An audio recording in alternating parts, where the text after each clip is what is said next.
Hello, everyone. I'm Kartik. I am co-founder of Fine Art Reflection Studios. We've made a couple games and shown many of them at many conferences, from DreamHack to GDC to PAX to MomoCon. I've shown at quite a few places and have a lot of experience with how to do a booth and how not to do a booth.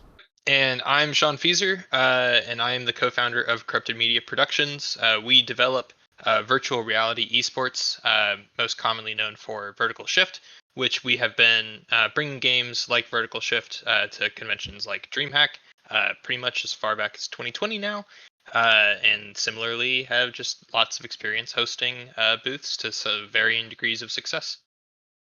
Hello, I'm Brooke. I go by Pico Pup Online. And I don't I mostly make little games on itch just for fun, and I bring them off to content stuff to show them off and share them. Fair enough. I'm Wonder J, uh, but my real name is James. I am the community manager for the Indie Cluster, and we showcase a lot of these people that are here today. We actually have showcased them at different conventions and stuff. We help indie devs showcase their games. And last but not least, hi, my name is Brooke. Stu Brookson here, so I'll be going by Brooke E for the duration of this call. I am currently a gameplay programmer at Princeton Girl Games, as well as just doing like some contract work here and there. And yeah, that's about it for me. So, without further ado, let's go ahead and get into the first question. Why would you run a booth to begin with? Yeah, I think we can maybe take it in the same order of introductions that we've been doing it. So I'll start. I think boothing has changed a lot over the years. I think when I first started in indie dev almost 10 years ago, it was like the primary way to get your game in front of people. This was before the existence of Steam Next Fest and before back in the day when E3 was relevant. Things have changed a lot since then. And nowadays, when you do have so many online and festivals that you can apply to, indie shows that you can get into to get your game shown, boothing I don't think is as critical for just people even knowing that your game exists, but it is, in my opinion, the best reason to run a booth, a great way to play test. And that is my short answer. I'll pass along to Sean. Yeah, absolutely. There were kind of three main reasons that came to mind that I'll try to cover quickly. But the top one is certainly playtesting. Though all three reasons that I think of, they have their own kind of pros and cons within them. It's great for playtesting because you can get your game right in front of people. You can literally hover over their shoulder and watch them play, and ask them questions and learn. But the thing to look out for is just that, like I have found at conventions that when the developer is standing next to the playtesters, they're generally going to give slightly more cushioned feedback than if you were to able to do something a little bit more anonymously. Just something to look out for. Second thing that comes to mind is just general exposure, and it's kind of a good excuse to get all your branding together, think about how you want to market your game, and then see how people react to your game and have conversations and learn about how people think about your game and perceive your game just from your marketing and presence alone. And then the third thing, a little bit more indirect, is just general networking. It's a great way to get to meet other developers just by kind of sharing booths with them, getting invited to after parties and things like that. And so it can be a really good way to kind of make indie game friends as well. And so it's a lot of fun to host a booth, even if you don't necessarily have a direct ROI.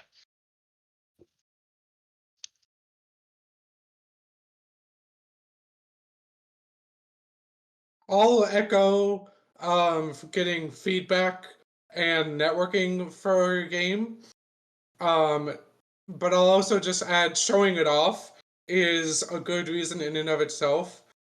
Um, a lot of the reason I make games is just to excitedly watch people play them and interact with them and talk to them about it. And cons is a great way to do that.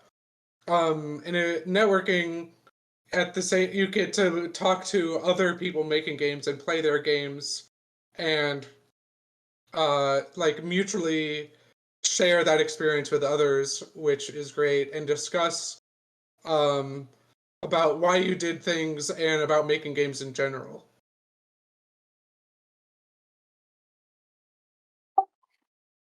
So as for us, it's that same concept of we're providing that space for like, because it's not just our booth, it's the whole developers booth in our area.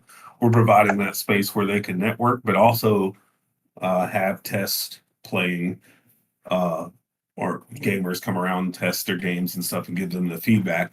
I feel like that's important, but I definitely agree with good my lord, it's the words, Carton, when he was saying a lot of things have changed, and I've noticed that within the 5 or 4 year, however long I've been doing this with Indie Cluster, that things have been changing along the years on how things come out in the gaming world. It's like constantly revolving. Us as Indie Cluster are trying to find not just the convention, but other routes like that. So it was a good point that he brought up, I thought. Yeah, I think I'll like kind of transition from the previous question to this one a little bit based off of, what some other people mentioned, which is also like it depends on your goals, right? For why you should make a booth and how you should prepare. Like I think in this panel, Sean and I are notably, I think, trying to run an indie businesses and trying to make careers out of it for better or worse. And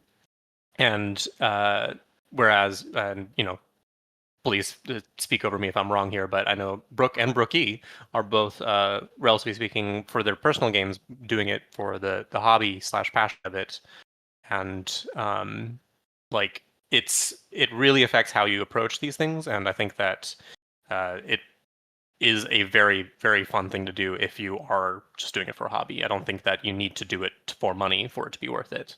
Just want to get that out there.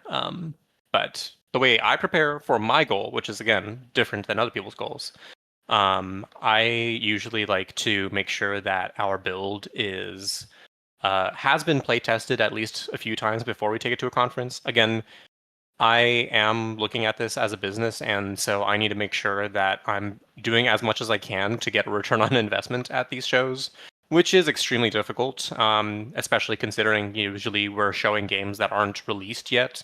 So you can't directly say, oh, we spent this much on the booth and we sold this many games. Doesn't really work that way for us until, we're well into launching a game.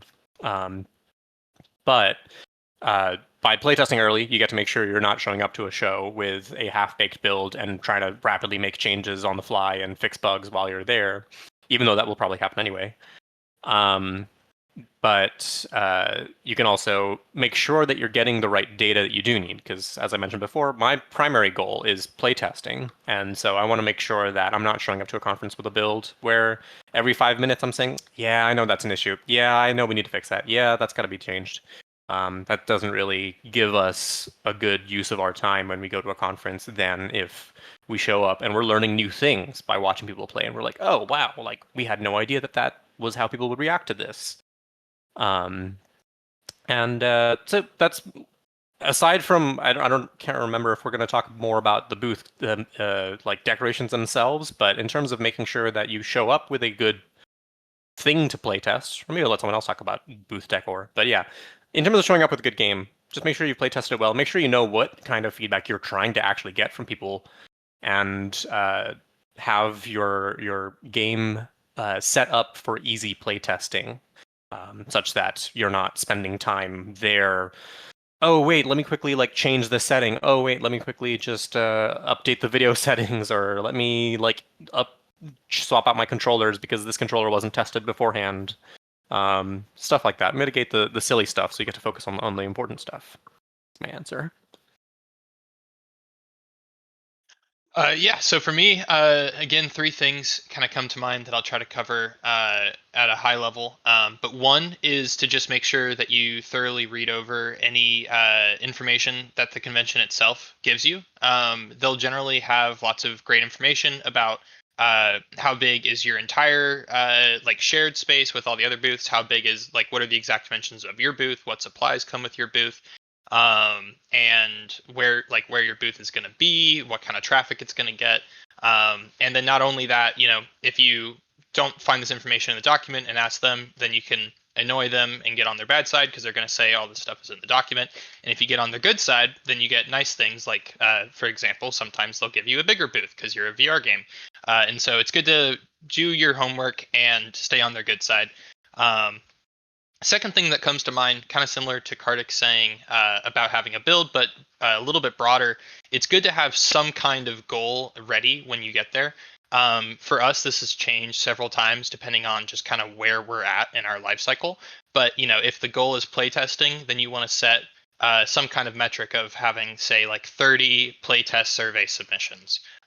If your goal is some kind of sales, have a goal of 30 t-shirt sales. That's never a goal that I've actually achieved, but it's a fine goal to have if it's what you're after. Or it can be 30 tournament signups. It can be 30 wish lists and things like that, right? But you generally want to have some kind of metric that you can target, so that way you can design the rest of your booth to kind of cater towards achieving that goal. And then the third thing is to put together some kind of inventory spreadsheet. It's good to track what the convention is going to provide you, what things you already have that you can reuse, and what things you want to have but don't have and need to order. And the spreadsheet will help you kind of track everything throughout its entire life cycle of tracking things through ordering, if there are things you have, tracking where they are so that you can find them, and things like that.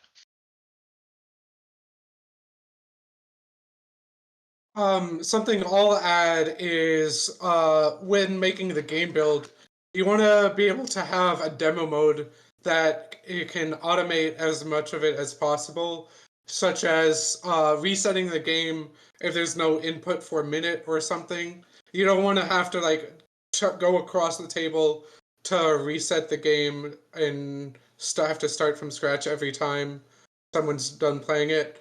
Or if there are existing leaderboards, you want to reset them so you can have a competition of who can get the best score or play the fastest, or do that externally. That's a fun way to get people hyped about the game.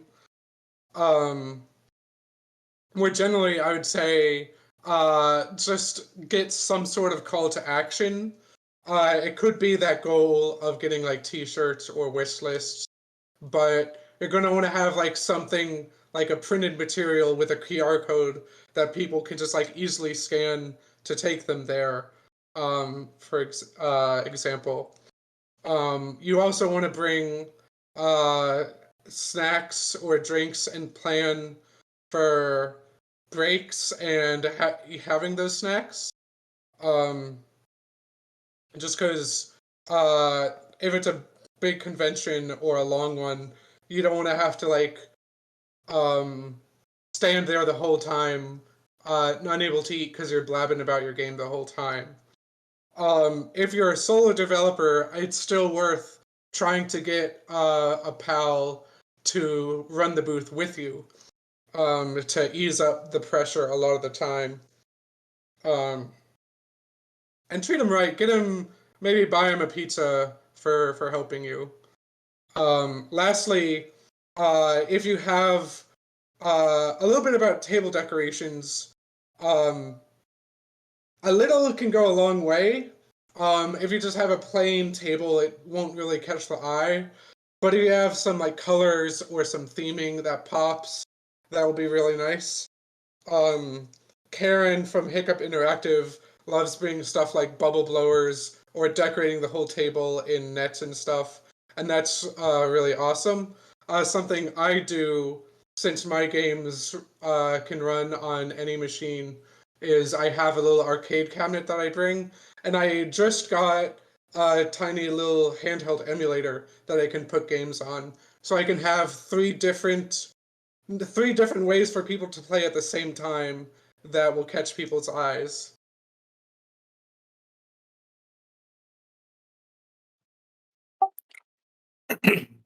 Um, for mine, it's thankfully we have a team, so it's a lot that goes into ours because we had to make sure we got an like I'll use Southern Fried as example. Make sure who all's coming. Uh, we have to make sure we have all our stuff ready and stuff, and just to be prepared because we're preparing every con. We all are preparing a lot ahead of time, just because we have so much. Because, like I said, our community is devs. And where my role comes in is when we're there, I'm just making sure everybody's ready, even if it is a dev. Like I'm always there if they have questions and everything, because it's not just us, it's them too, because they're part of the community. So there's a lot that goes into preparing for it because I want to make sure everybody is 100% ready to go. But a lot of the people that you see here, most of them are already pros at what they do. So I don't have to worry about it too much because we all, the beauty of this community is everybody works together. So we're preparing all in one. So it's been really cool to be a part of it and stuff. But it's a lot that goes into it as planning for us because we have so much we have to look at compared to if we're uh, like everybody else was saying, demo a game. Which, by the way, at some point, I will be demoing a game because I'm actually learning game design now.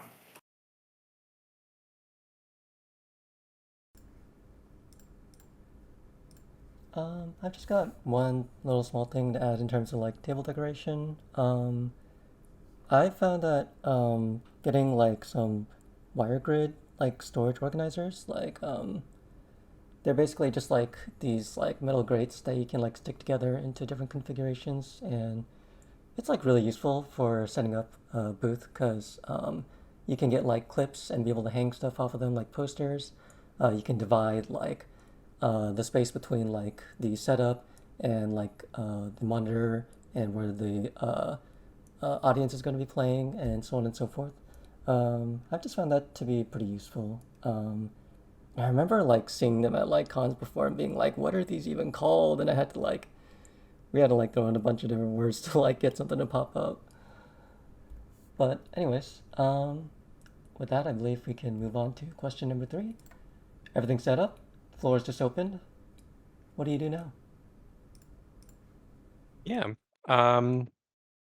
I think I'll focus on how to get the most out of like people who come by the booth. I remember I feel like I used to waste a lot of energy trying to beg and plead people to come play the game and to then once they're done convince them to wishlist the game. Um, and while you certainly shouldn't be antisocial and never talk to anybody who comes by, I think that over the years I've learned that you will waste more energy than you'll get back from the people you'll convince to come by your booth. So what I like to do is first of all make sure the booth is as inviting a space as possible, which usually makes comes down to your decor and how well advertised your game is. But also, when people do kind of approach and express some kind of interest, sometimes a little invitation is all they need. I don't know why. Sometimes people will walk by the booth and like stare at your screen and just kind of like look a little curious, and then I'll just say, "Do you want to play?" And they'll be like, "Oh wow, thank you. Yes, I do." And that's all that they needed sometimes, just a little invitation. Um, and while they're playing, I think it's really important, and this goes with just generally when you're play testing anything, to try not to talk and just watch. My favorite way to set up a booth is to usually have TVs and monitors facing the players with their displays mirrored from laptops that face towards the booth. And that way, one, you get to save your energy by sitting, and two, you can see the two most important things. You can see the game screen, and you can see the player's face. And I'll just be sitting back there with my phone, taking notes and watching. Oh, okay. When they interacted with this mechanic, I saw them like chuckle a little bit, or they really squinted and turned their head when they were trying to like figure out how to change their equipment. Stuff like that. Like players, if you ask for them for feedback after they're done playing, they may not always tell you exactly what you want to hear, or they may just be kind because they recognize that you're the developer and they don't want to hurt your feelings, but their facial expressions tend to betray their real emotions when they're explaining when they're playing your game. And so that's why I like to kind of sit back there and just kind of watch and absorb the information as non-verbally as possible, but it does require paying very close attention to both the screen and their faces.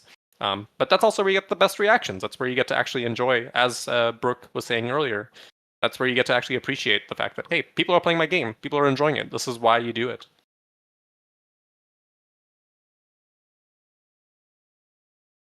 Yeah, so for me, it goes back to what I was saying before about thinking about what your individual goal is when you're running the booth in the first place. And then you want to think about like kind of how you can create that user journey that gets people who are attending the convention to accomplish your goal in the way that's as frictionless as possible to both yourself and the other person.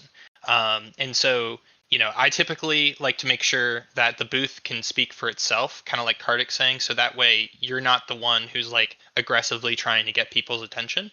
But if you just have like a TV or a monitor that is playing a trailer of the game, or even better if it's showing live gameplay, then you just pay attention to the people who like slow down and stop and start looking at it, and then those are the people that you would start talking to and seeing that if you want to get the demo, as opposed to trying to stop every single person who comes near your booth. And then the other thing is you're going to find yourself kind of saying the same thing a lot throughout the entire weekend as you're talking to new people about the same game. And so I find it helps a little bit. Like you don't necessarily have to like write a script, but just kind of think about how you want to say the things that you're going to be saying often. So that way you can just kind of like fall on that repetition. So that you can kind of go through a few conversations on autopilot when you just kind of know the kind of common phrases that kind of are a part of that user journey, um, and then just making sure that whatever you do, you kind of have some kind of way to subtly nudge them towards accomplishing your goal. So if it's like talking to people who play the demo and letting them know that you're selling shirts, or letting them know that you have a tournament later that you want to sign up for. Yeah, just again making sure that some call to action is included in that script. So these are some great points. I will add that you're not only are you tabling, usually if you're tabling, you're going to be at a convention, and it's definitely can be worth taking some time to check out other parts in the convention, either if you're networking to play other games on the floor and getting to know people, or going to panels and like learning, or just having fun. Hopefully you're there with other people or friends who can take the table, and you can just take some time to be a convention goer too. Um, if you are there for business, it probably might be better just to stick there the whole time, but a little fun can go a long way to break up the monotony of tabling all weekend and just help you keep a good outlet. Yeah, Alberto mentions the Artist Alley, which is always fun to check out. Um, You don't want to leave a table empty while you're doing these things.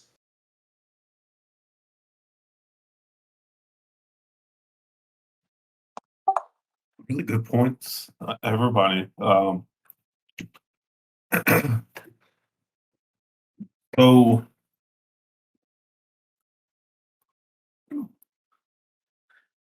I love the question, what now? It's like, I think that's always our first thoughts when the doors first open on the first day. It's like, okay, here goes nothing. But I mainly, when it comes to that, I've been doing it so long, is I'm always ready to go and trying to steer people to the area where they can come play the games. After all, I am the community manager, so I'm trying to support everybody what we can. So I go into a focus mode, and I'm also continuing to make sure everybody else is okay, and got everything they need. And if they're, I'm making sure they're getting all the feedback that they need and stuff, and how's it going? Because for me, that's really important. Uh, because I want to make sure everybody's getting the interactions they deserve and stuff, but it's equal. Like, what if I'm advertising and helping get people there, I feel like it's always important to do that for everybody. But so it's it's a lot of work that goes into it, though. But that's a very good question, always.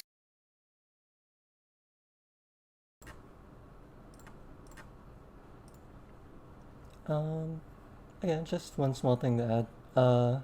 Definitely, if you're gonna run a booth, and this kind of ties to the previous one, definitely try to get some help with it, especially if you don't really have a big team, because you're gonna be expected to be there for a fairly sizable amount of time at the events we're usually gonna be showcasing, and for introverts like me, and I'm sure many of our fellow devs as well here, it's definitely quite a bit of energy. So something you want to be able to keep in mind and hopefully be able to trade some of that responsibility between you and some friends. And I imagine that would also help with the question that was asked in chat. How do you network with others when you have a booth? So yeah, hopefully like being able to find a friend or someone on your team to help cover, to give you like some time to explore the space and be able to check out other booths and see what other folks are up to. Definitely gives you some room to get some of that networking in, so you're not having to man the station 100% of the time. Yeah, I'll also add on to that answer of like, I feel like other developers are the easiest to network with, because you're also a developer, and what more do you want than for someone to come up and want to talk about what you made?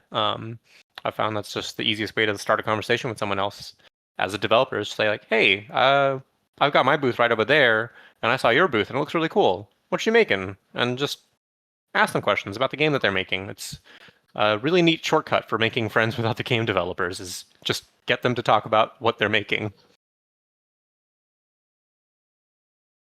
As for publishers, I feel like that is a bit of a tougher one, because usually publishers will be having scouts that browse the show floor and check out games, and usually those scouts don't actually want to be identified as scouts, because they know that they're going to get kind of presented an entirely different thing than the average gamer will. The few times that I've had experience talking to scouts, both we had a Nintendo scout actually scout us at a show once, and that's how we got set up as a publisher. And like, we had no idea. We actually were complaining to the scout about the fact that we didn't have access to Nintendo dev kits, and then the scout was like, "Well, I work for Nintendo, and I can help you with that." Which is to say, the only advice I have there is, assume whoever's playing your game is important. Don't treat anyone who comes by your booth as like, oh, it's just another attendee. Let me just kind of like ignore them and do my own thing. I mean, that's just basic respect, but also, you never know when you're going to put your foot in your mouth because you're talking to someone important.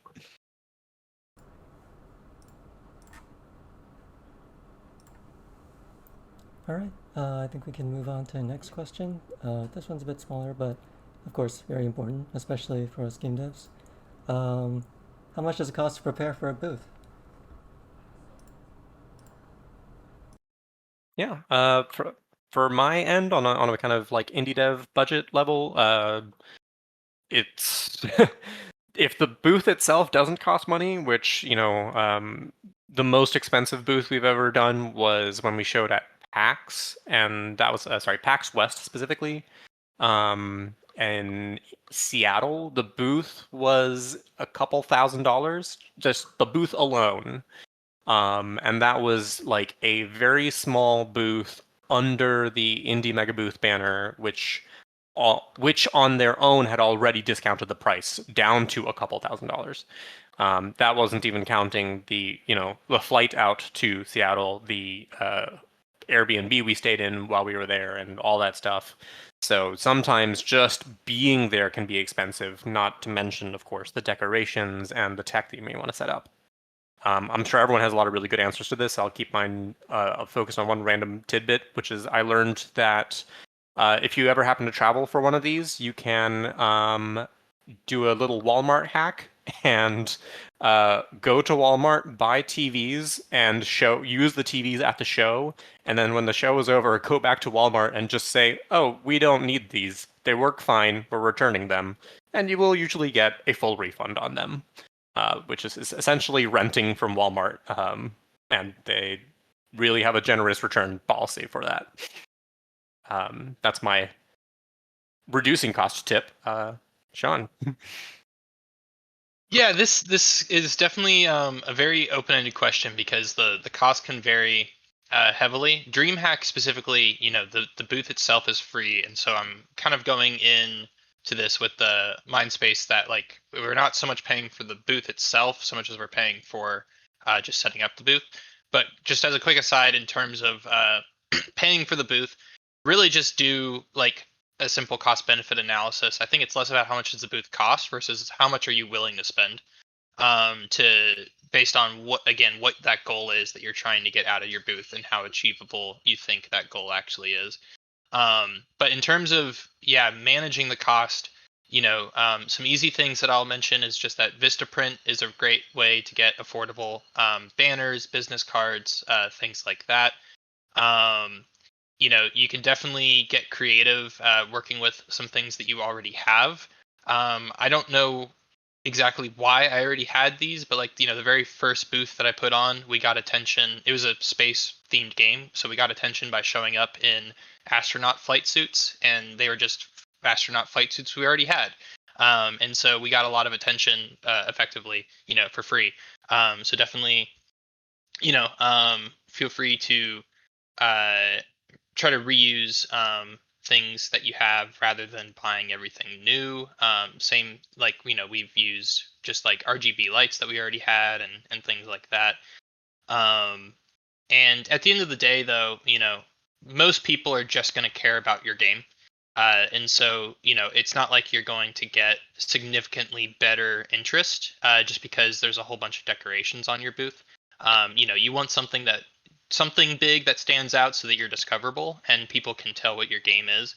And the other thing too, kind of on the topic of TVs, a lot of time, I just get a really big TV and then try to use that as kind of like more or less a free banner or graphic, especially if you already have the TV. And you just need like a vertical stand that you can throw it up on, then you can have a trailer there, you can have a graphic there, and then especially like if you're changing games or anything, that TV can be reused for any assets that you want to put on it.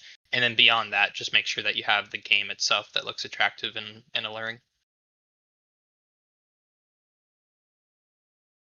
So I've only been to cons that were free to table at. So most of my cost has been in the materials as well. What I have to add is that don't neglect time and energy costs as well. Not only are you spending the time of the weekend being there, but you're are going to have to take time to recover afterwards, especially if you get something like con crud. you're gonna not just be paying with money, but with your health a little bit. And the energy it takes is very tiring. You might be paying with your sleep schedule. Um, there are lots of metaphorical angles you could take with this, um, but usually, spending time to prepare ahead of time, like getting the demo mode available or polishing the vertical slice will take an unclear amount of time depending on how much you have to do and what you have to do. So, uh, get started sooner than you think you'll need to.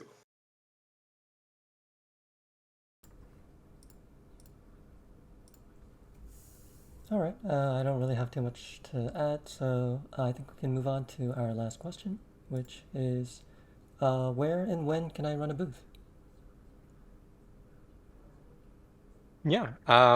From my end, if you're an indie dev and you have a budget and you want to try to like spend it to get a good ROI on boothing, my recommendations, if you want to spend money on a booth, are to, if you can, save up for some of the bigger ones like PAX and GDC. GDC is only useful if you're able to, or if you're planning on trying to get a publisher. You're not really going to get more.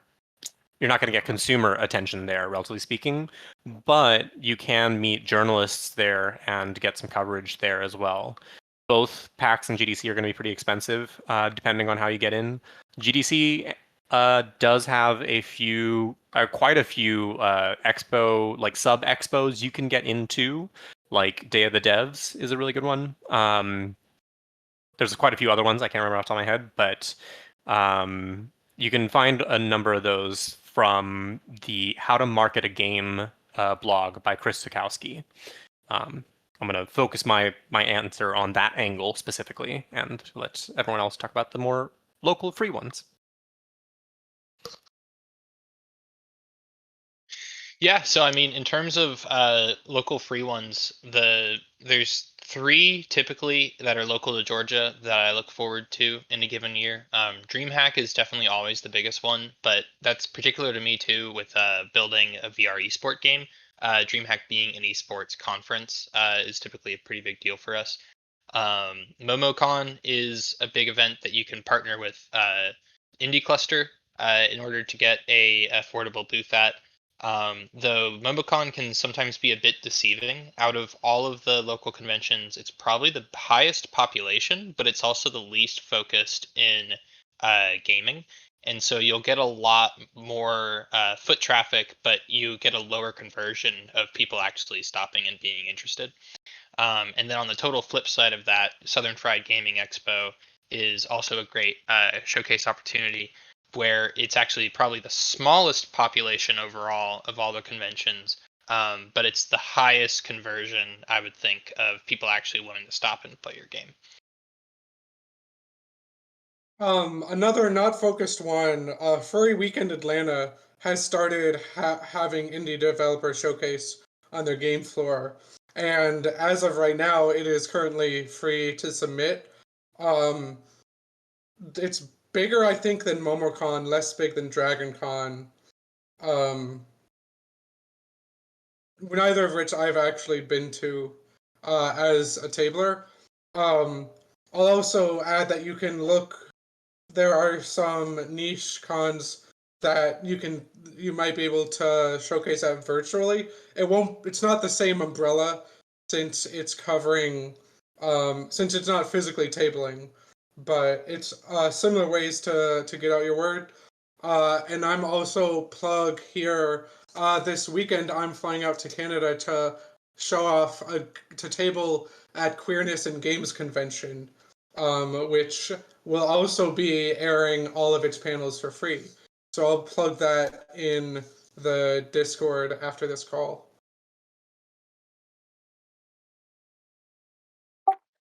All right. Well, there's a lot of them that they mentioned. MomoCon is one. You can even join up with us, like Sean was saying. There's also pop-up ones around. GGDA does some, and then we do some quite often, here and there, or like maybe at a museum or stuff. So you're always welcome to reach out to us if they're see if what we're doing. Southern Pride's one, DreamHack's a big one. And then Anime Week. Well, I don't think Anime Week in Atlanta is free, so that I know of yet. I'll find out more and let y'all know later if I find out. But that's some of the stuff we're going to. I know that and stuff. And Sean, I agree with you, which I've been trying to get Ron to get more business cards out and everything. But you can run booth at those particular one. There's another one that we do in Alabama. TinselCon is free, and then I think there's one in South Carolina, I believe, that is free. But I just can't think of. I think it's Southeastern Game Exchange. I believe it's free. So those are some places that I know of.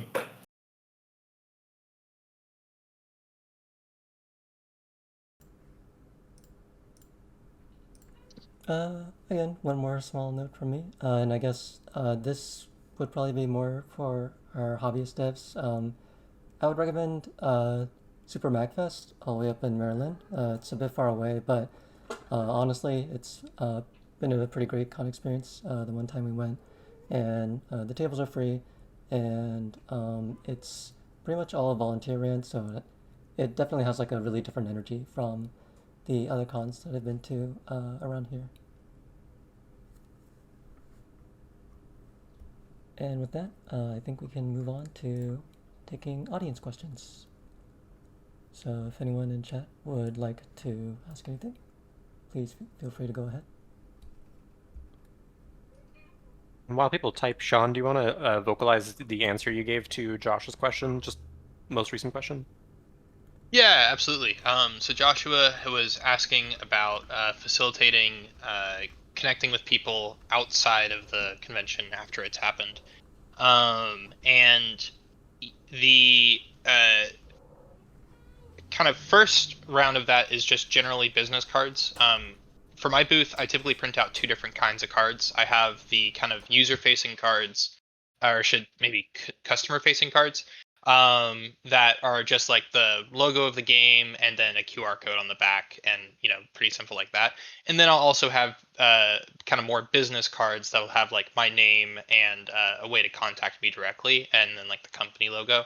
And I have actually gotten a few connections through that.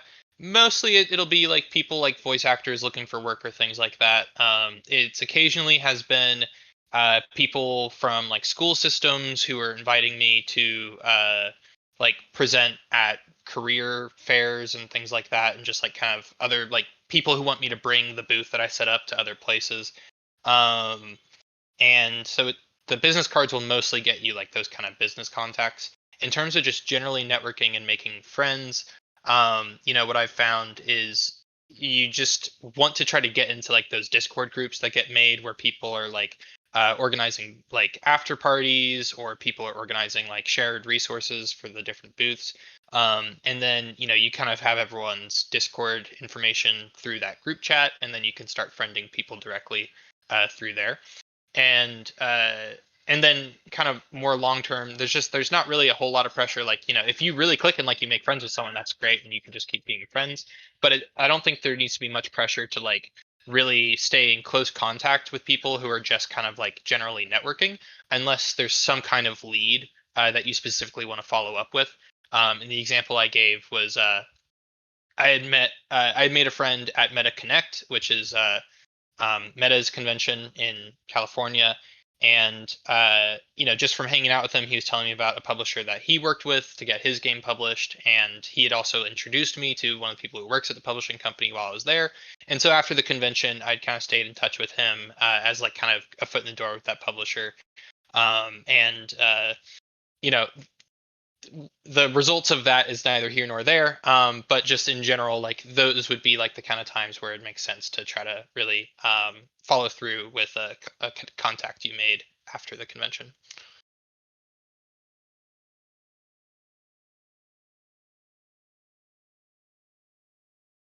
I'll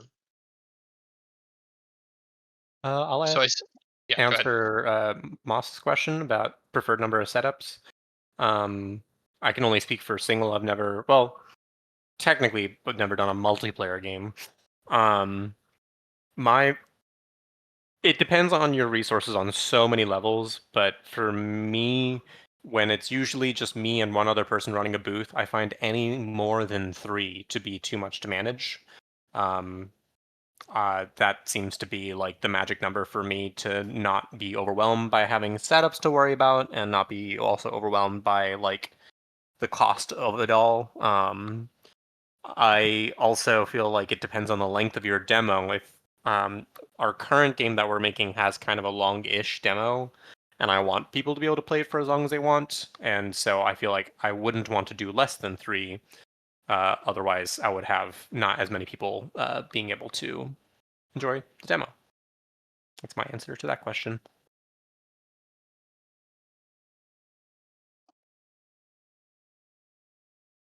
My answer as to the number is kind of like as many as you can fit without it being uncomfortable, um, or as much as you can pay attention to, um, just because it will increase your throughput. The people in the game section will ebb and flow throughout the con, and it might not always see some use, but it's better to have, I think, more than you need than fewer than you need.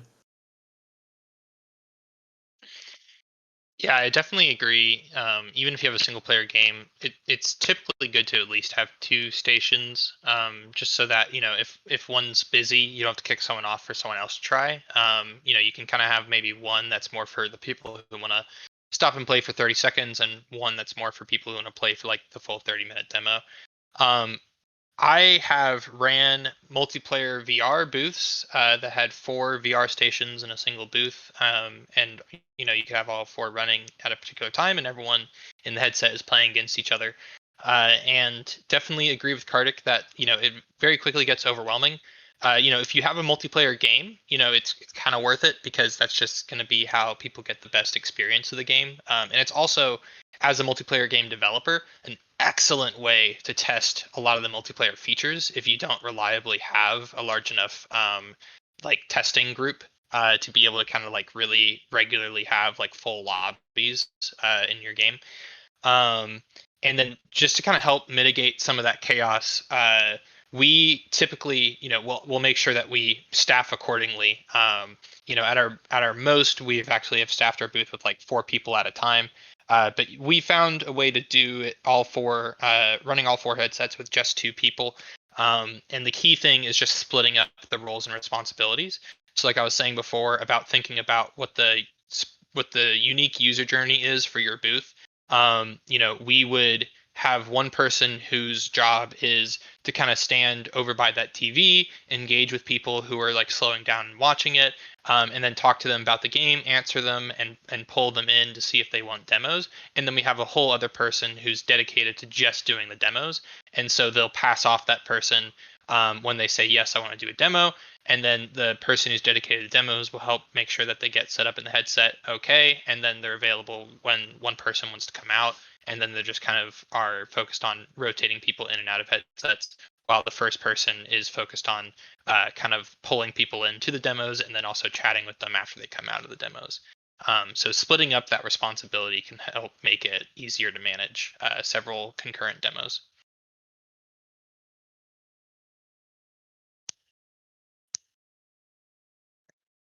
I also see a question about for goals for having booth at conventions changed. Absolutely, yeah. I mentioned it kind of at the very top of the panel, but used to be like conventions were the only way for you to have people even know that your game exists outside of paying for online ads. But now with digital conventions and how incredibly effective most digital conventions are, um, there are other ways to get people to know that your game exists. So my goals have changed from I'm going to a convention so that people know I have a game at all to I'm going to a convention to do some marketing, do some networking, but mostly do some playtesting.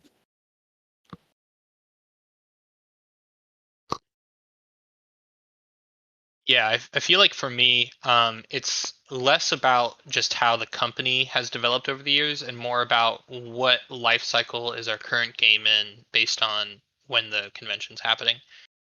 Naturally, if we're early in development, then the goal is very much around playtesting. And then if we're later in development or in release, then the goal is more around some kind of brand awareness.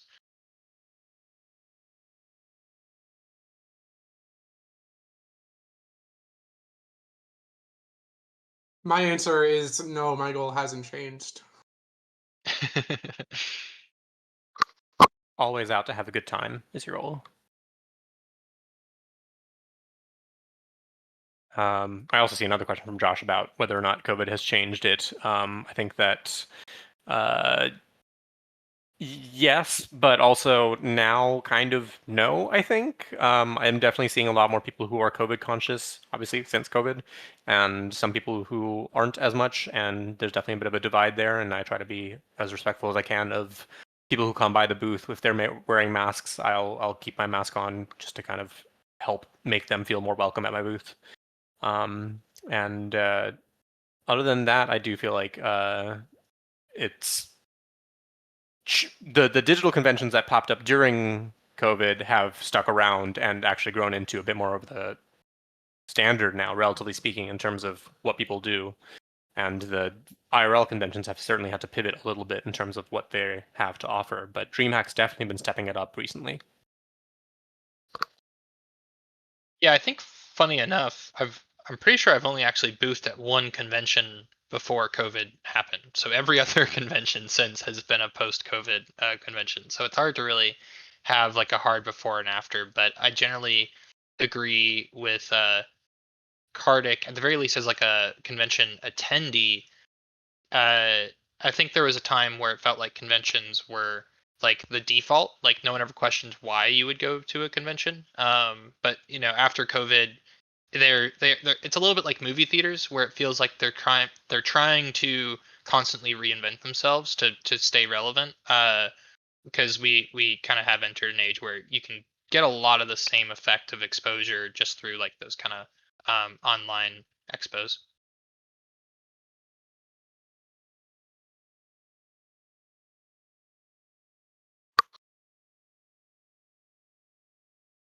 I also see Alberto asking about examples of digital game conventions. Honestly, like Steam Next Fest is technically a digital game convention. Um, Well, not DreamHack, indie, but also the Summerfest or whatever we just had, Summer Games Expo. I don't know. They were posting tons of trailers over the summer. There was some web yeah. convention going on. There's once again a good resource from How to Market a Game uh, blog, which I'm gonna go find that link and just share it in the chat for people who haven't seen that before. But there are quite a few to choose from, and it is very hard to know which ones are good and which ones aren't worth it. But they do have a spreadsheet for that, and I'm gonna go find it.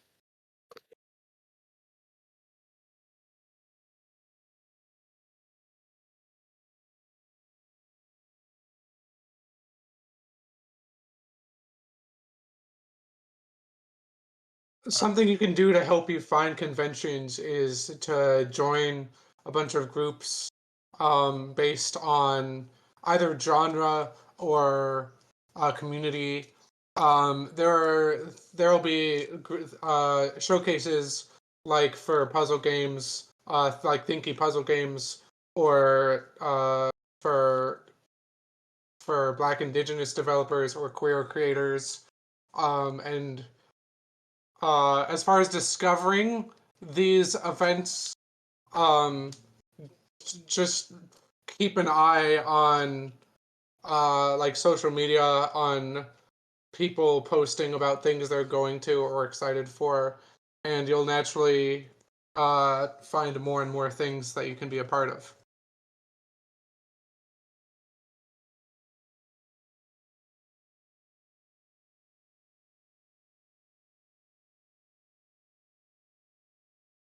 And I just shared a link to the Google Docs spreadsheet that lists all.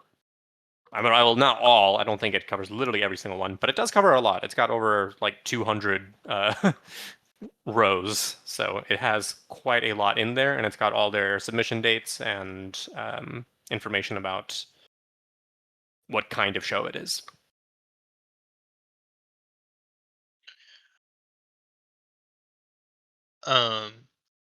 I don't see any other questions coming in the chat, so could I throw a question of my own out?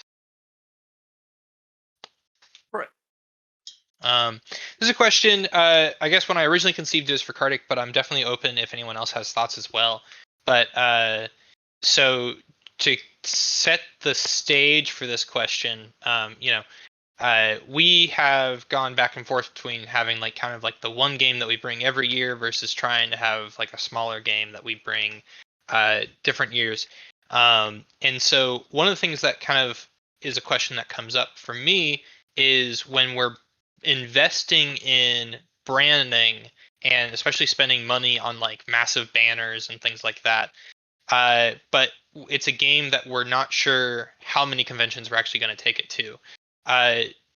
What are y'all's thoughts about kind of company branded banners as opposed to game branded banners, where like with a company brand, you might not necessarily be as specific because it's not like showcasing your game, but it's something where you could kind of try to get more reuse out of it, if that makes sense. Yeah, I think like it depends on your company. I think you could probably get away with it, and I know that another person in our community, Justin with Spicy Hero Games, who, if you're a studio that is pretty clear in vision and kind of games that you want to make, honestly, uh, Brooke, you could do it too with Pico Pup if you wanted to, but I know that's not like the kind of thing you're trying to do. But like when you have a kind of consistent through line with a lot of the stuff that you make, then it can't hurt to save a little bit on cost and try to get people to follow your brand instead of your studio. Or sorry, yeah, follow your studio instead of a game specifically. I don't think it would work for me because I can't freaking make the same game, even the same genre twice. And so I don't think that I would benefit too much from that because every time we make a new game, we're starting fresh with in terms of audience. But yeah, I don't know if anyone else has a different answer to that.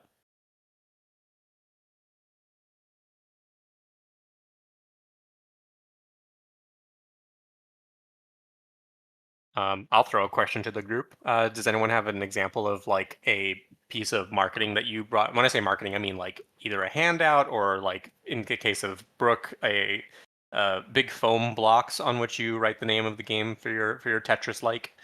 Like, do y'all have a favorite bit of decor or marketing material that you put on your booth that you felt like worked really well or that you'd want to do it again? I can tell you one thing I wouldn't do. We used to put the boxes for the VR headsets, like that have all the branding for like the MetaQuest and stuff on our table. And half of our traffic would be people coming up thinking we sold the headset and would be trying to buy the headset from us. And then weirdly enough, didn't want to actually play the game. They just wanted to buy the headset. So we stopped doing that. I have to say for us, it was, which I don't know if y'all liked it a lot, when we would do the photo booths things that have the big indie cluster booth for people just to take photos as a group and stuff. That's I cute. always thought that was cool. So, Kartik did point out my big unwieldy Tetris pieces that spell out Pushimo. Those came from a craft store and were inordinately expensive for what they are. So instead of that, my favorite decoration is the arcade cabinet next to it that I've been able to bring to cons and showcases anytime I go out, because it's just immediately an eye-catching way a different way to play things, and it's still a bit unwieldy, but it's in one piece and it's easier to carry around. That's definitely a very eye-catching thing. I think it really stands out every time we see it at cons. I do have a couple of. Go ahead. I was just gonna add, I did also to Southern Fried bring a big stuffed dog there to be my table mate, which is cute. I have no way to say like if it did anything, but it makes me smile to see it again. I did have two extra thoughts that come to mind. One might be actually maybe they're maybe a little bit both a bit niche to VR, but can be applied in a variety of ways. But one is with one of the particular games we made, there was a lot of concerns around motion sickness. And so we'd constantly get people who would come up and talk to us, but then when talking about the demo, like they would kind of be like, oh no, motion sickness and all that jazz. And so we had actually tried one year just putting up a big massive sign on our booth that said, warning, this game may cause motion sickness for like the weak of heart or something like that. It was politer than that. But it was kind of like meant to look like a caution sign. And that actually boosted a lot because kind of like we are talking about before, it cut out a lot of the people who are, no offense, kind of be a bit of a waste of time for us, and it attracted a lot of the people who are looking specifically for like those kind of like more intense experiences. And so that actually ended up boosting our conversion of playtests quite a good bit, even if it had a somewhat of a drop in like overall traffic. And so something like that kind of really like laser focus like calls to your target audience, even if it can deter like a broader audience. And then the second thing was just again because we're in VR, it's always a little bit of a challenge to try to explain the controls to people because you typically want to tell them how to play while they're playing, but when they're in headset they can't see the controls. But then when you're trying to explain the controls before they get in headset, they haven't seen the game, and so they don't really know what you're talking about. And so we had a foam cutout board that we would just kind of walk around with that had like screenshots of the game. It had like a layout of the controller, like kind of like wireframe that shows like the button mapping. And that was something where like while someone's waiting in line, or while you're trying to like initially explain the game to someone, or while you're getting them set up in the VR headset, just something that we could kind of constantly point back and refer to and show people that was a lot better at helping them understand what it is they're about to demo.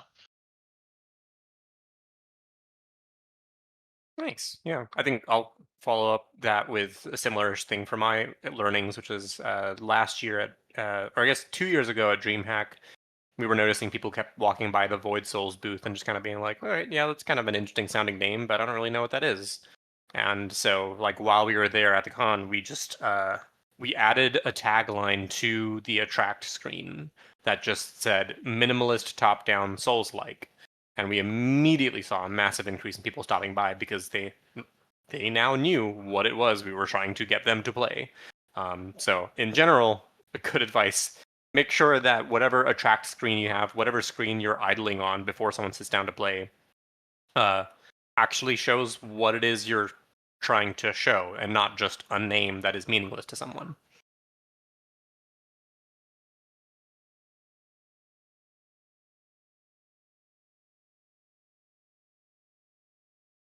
I don't see any other questions in the chat. And I think we're about an hour in, so you can stop recording when we're done, Brookie.